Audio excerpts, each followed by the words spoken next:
बच्चियों को ये कहा गया था कि आपके अगर कोई प्राइवेट पार्ट को छू रहा है तो आपको अपने माँ को बताना है। Consensual physical contamination is not ये उसको मना नहीं किया गया। मैं हिंदी में भी समझा दूँ जो हिंदी व्यूअर्स होंगे कि आप अपनी स्वेच्छा से किसी के साथ अगर संबंध बनाना चाहते हैं तो वो कानून में कहीं भी बाध्य नहीं है। नमस्कार, आप देख रहे हैं बीजे न्यूज़ और मैं बीभू कुमार झा। इस सोसाइटी में काफ़ी कंजर्वेटिव मामला होता है इन चीज़ों को लेकर के, जो कि लोग पेरेंट्स भी वो चीज़ क्लियर नहीं कर पाते हैं, फ्रैंक नहीं रह पाते, और बच्चे जो होते हैं अभी जिस टेंडर एज में होते हैं वो अक्सर गलती कर बैठते हैं, जिसको लेकर इसमें क्या ट्रांसपेरेंसी होनी चाहिए। सब कुछ ठीक रहेगा चाहे किसी तरह के आरोप प्रत्यारोप में, या बच्चे का जो कि मामला बढ़ जाएगा, मर्डर हो जाता है, इस सब चीज़ों में आप देखते आए दिन लगातार घटनाएं होती। इसको लेकर सटीक क्या रहेगा जो कि सब कुछ सेफ हो। यदि कोई चीज़ फिजिकल भी है वो भी ठीक है हर जगह एंगल से, बट यदि इसमें क्रिटिकल स्टेज पर हो जाता है तो फिर घटनाएं दिन ब दिन बढ़ती जाती है। देखिए, अवेयरनेस सबसे बड़ी अवेयरनेस प्रोग्राम बहुत ज़्यादा ज़रूरत है।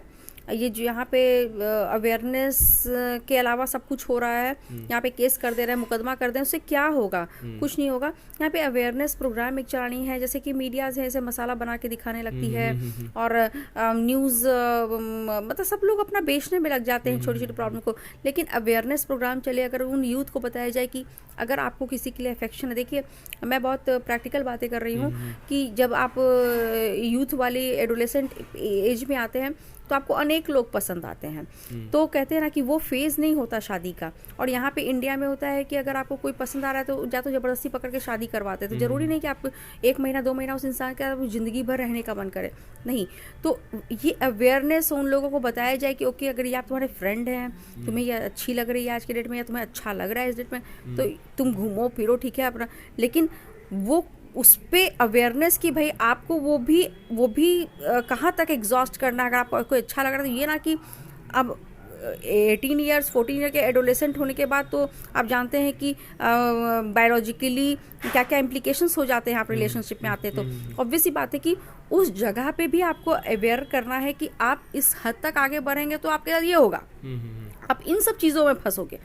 तो और मेरे ख्याल से अवेयरनेस प्रोग्राम तो दिल्ली में, जैसे कि बच्चियों को लेके जो दिल्लियों में अब घर में ही उनके साथ रेप हो रहा है घर में, तो ये अवेयरनेस प्रोग्राम बहुत चली थी बीच में। मैं 2 लाइन इसके लिए बोल देना चाहती हूँ क्योंकि ये भी बहुत बड़ी तो उसमें बच्चियों को ये कहा गया था कि आपके अगर कोई प्राइवेट पार्ट को छू रहा है तो आपको अपने माँ को बताना है, आपको किसको बोलनी है। तो इसी तरीके से अवेयरनेस बहुत चली थी क्योंकि उसमें बच्चियों के साथ बहुत ज़्यादा एक्सप्लॉयटेशंस हो रहे थे, वो माँ बाप से नहीं बोलती थी अपनी बातें। तो आज के डेट में बच्चियाँ बताती हैं अपनी माँ को कि हाँ, लड़के बताते हैं अपने बाप को कि हमारे साथ ये हुआ। तो ये एक अवेयरनेस क्रिएट करना कि अगर तुम्हें कोई अच्छा लग रहा है तो इट्स नॉट बैड, लेकिन उसके बाद फिर तुम्हारा अगर इंटरेस्ट उससे ख़त्म होता है तो वो भी नॉट बैड। वो कहाँ पे कितने हद तक रहना है वो भी सब डिस्कशन करना पड़ेगा, अवेयरनेस चालू करनी पड़ेगी। अवेयरनेस की आपने बात कही तो इसको लेकर एजुकेशन सेक्टर में भी ओपन एजुकेशन हो, और जो एजुकेशन तो होता ही है बट ट्रांसपेरेंट नहीं होता है कि इसे प्रैक्टिकली कैसे बूस्ट अप किया जाए इन चीज़ों को। तो इसको लेकर अवेयरनेस भी है, और दूसरी बात क्या है कि फ्रैंकनेस की कमी है, लोग पेरेंट्स से बात नहीं कर पाते, और इवन की घटनाएं कितनी भी जटिल होती जाए लेकिन पेरेंट्स से बात नहीं कर। जब घटनाएं बहुत ज़्यादा हो जाती है, हादसा हो जाता है, कोई लड़का मर्डर हो गया, मोस्टली अधिकतर टाइम में पूरा बिहार में तो लड़का का ही मर्डर चल रहा है जिस तरह से, चाहे वो कास्ट का एंगल हो या किसी भी एंगल हो। मैं इस पे बोलना चाहती हूँ कि लड़कों का मर्डर पता चलता है, लड़कियों का मर्डर नहीं पता चलता, क्योंकि लड़कियों को लोग बहुत घर की इज्जत से देखते हैं। तो उनके बारे में जो रिपोर्टिंग्स बहुत कम है, लड़कों की रिपोर्टिंग हो जाती है।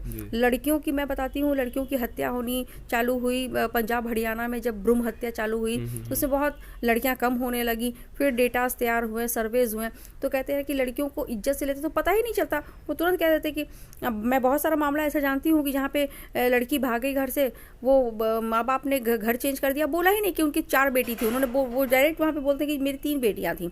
तो कहते हैं कि लड़कियों की हत्या होगी तो पता भी नहीं चलता, क्योंकि कंजर्वेटिव सोसाइटी है, यहाँ पे चीज़ें हो जाएंगी और उसे किस तरीके से ढक दिया जाएगा। तो उसे कहते हैं ना कि सोशल क्राइम, साइंटिफिक क्राइम, उस तरीके से चीज़ें क्योंकि हम लोग एक क्रिमिनल लॉयर हैं तो इस तरीके की बहुत सारी मैटर्स आती हैं और हम लोग जान रहे हैं for the records, for the reason किस तरीके की चीज़ें होती हैं।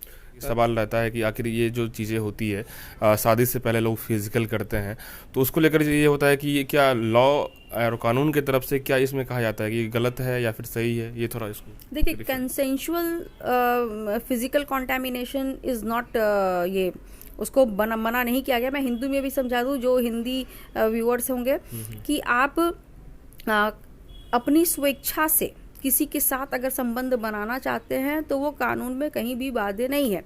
जब आप मेजर हो जाते हैं तो आपकी फ्री विल है, आप किसके साथ संबंध रखना चाहते हैं, नहीं रखना चाहते हैं, उसके लिए भी कानून बहुत तरीके से बना हुआ है। आप अगर शादीशुदा हैं, अगर तब आप कर रहे हैं तो ये क्राइम है, और अगर आप शादीशुदा नहीं, शादीशुदा हैं तब यदि किसी से फिजिकल हैं तो क्राइम है। यस, ये एडल्ट्री के फॉर्म में आ जाती है। उस तरीके से ये एक क्राइम होता है जो जिसमें अभी भी कानून कहीं ना कहीं संशोधन के मूड में है और कुछ कुछ हुए भी हैं। तो हर चीज़ का डिफाइंड है। यानी कि एग्री होकर यदि किसी से फिजिकल हो गया शादी से पहले तो ये कोई क्राइम नहीं है? जी नहीं, ये कोई क्राइम नहीं है। ये ने आपने अपने कंसेंसस, लेकिन उसको प्रूफ करना होता है कि ये कंसेंशुअल था, बाय फोर्स था या अंडर इन्फ्लुएंस था, जैसे कि ड्रग, मेडिसिन, ड्रिंक्स, तो बहुत सारी चीज़ें हैं, तो उसका लोग फ़ायदा भी उठाते हैं। तो अक्सर घटनाएं क्या होती है कि जैसे कि कोई लोग एग्री होकर के ठीक है फिजिकल हैं, सब कुछ है, कई सालों से चल रहा है, बट कभी कभी ऐसा होता है कि किसी पे आरोप प्रत्यारोप करके उनको अंडर प्रेशर में उनके ऊपर ये कर देना, मतलब कि होता है ना जो कि आप कभी भी कुछ भी कर देना, तो इसको लेकर कहिएगा। बहुत सारे केसेस हैं इसी तरीके की। मैक्सिमम केस तो अब आ रही है कि जहाँ पे फर्स्ट कंसेंशुअल होता है, लेकिन उसके बाद आपका कुछ तय हुआ था उस पर्सन के साथ, वो फुलफिल नहीं होता, तो आप आउट ऑफ ग्रज इस तरीके की केसेस बनाते हैं। और ये भी है तो उसे प्रूफ करना होता है, सिर्फ कह देने से कि अगले ने मेरे साथ इस तरीके से किया तो वो नहीं होता है। और होता भी है, मैं दोनों तरीके की केसेस हैं कि जहाँ पे जोर जबरदस्ती से चीज़ें हुई भी और कहीं कहीं पे कंसेंशुअल हुआ, लेकिन उसको आफ्टर कहते हैं ना आफ्टर मैथ उसके साथ प्ले किया गया। तो ये भी चीज़ें हैं, दोनों चीज़ें हैं। अक्सर केस सुनते होंगे कि कई ऐसे केस आप लोग भी बराबर हैंडल करते होंगे कि कई सालों से फिजिकल थे, एग्री होकर के, और बाद में कहा दिया रेप। दैट मीन्स क्या? यस, बहुत सारे केसेस फर्स्ट इंस्टेंस में लगा कि रेप है, लेकिन उसके बाद जब चीज़ें डायरीज, इन्वेस्टिगेशंस और इवन अगर पुलिस भी मैनेज की गई वो भी पता चल जाता है कोर्ट में जब चीज़ें होती हैं। तो बहुत सारी चीज़ें होती हैं, एक एंगल नहीं होता, इसमें मेडिकल्स होते हैं, दुनियादारी होती है। अगर लड़के लड़की एक्टिव हैं, सेक्सुअली बहुत ज़्यादा एक्टिव हैं, वो सारा एंगल भी इसमें चेक किया जाता है। तो इसमें लड़का के लिए और लड़की के लिए, दोनों के लिए कितना हार्मफुल रहेगा ये चीज़, यदि इन चीज़ों को रेप के एंगल से देखा जाए तो क्या हार्मफुल होगा? देखिए, हार्मफुल और वो सारी चीज़ें तो अब सोसाइटी इसको झेल ही रही है। और कहते हैं ना कि फिजिकल होना किसी के साथ अब गुनाह तो है नहीं, यहाँ पे सबकी स्वेच्छा है। अब कानून इसमें क्या कहता है? कानून उसे कंट्रोल उतने ही हद तक कर सकता है जब वो क्राइम और क्रिमिनल, क्योंकि आज तो कितने सारे लोग हैं जो अपनी स्वेच्छा से पार्टीज कर रहे हैं, ड्रिंक कर रहे हैं, उसके आप किसके साथ जा रहे हैं, क्या कर रहे हैं, मतलब व्यक्तिगत चीजें हैं, आप इस पे कोई कमेंट नहीं कर सकते। बिल्कुल नहीं कमेंट कर सकते हैं। और कहने की अर्थ है कि यहाँ पे है, क्राइम है कि अगर आप शादीशुदा हैं और आप किसी और के साथ संबंध अपना बना रहे हैं तो वो शादीशुदा, लेकिन उस केस में उस जिसके साथ ये क्राइम हो रहा है उसको आगे आना पड़ेगा। अब कानून तो बस उठ के चली नहीं जाएगी, पुलिस तो नहीं चली जाएगी कि नहीं आप शादीशुदा हैं लेकिन आपने ये गलत काम किया है तो आपके पे मैं केस करूंगा। नहीं, उस पर्सन को आगे बढ़ने की तो बहुत सारी चीज़ें स्वेच्छा है। अगर उस पत्नी को ही कोई एतराज़ नहीं है, वो अगर उनके नॉलेज में है, वो कदम नहीं उठा रही, तो वहाँ पे कानून क्या कर सकता है, पुलिस क्या कर सकता है?